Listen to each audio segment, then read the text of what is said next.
জয় জগন্নাথ, জয় বলরাম, জয় সুভদ্রা।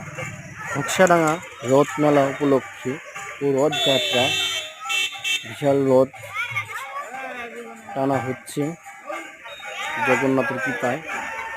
সবাই দেখতে পাচ্ছেন, এই হলো ঘোকসাডাঙ্গা শিব মন্দির প্রাঙ্গণ। এখানটায় রথ আসবে, তো এইখানটায় থাকবে 7 দিন। দিন পরে উপরথ হবে।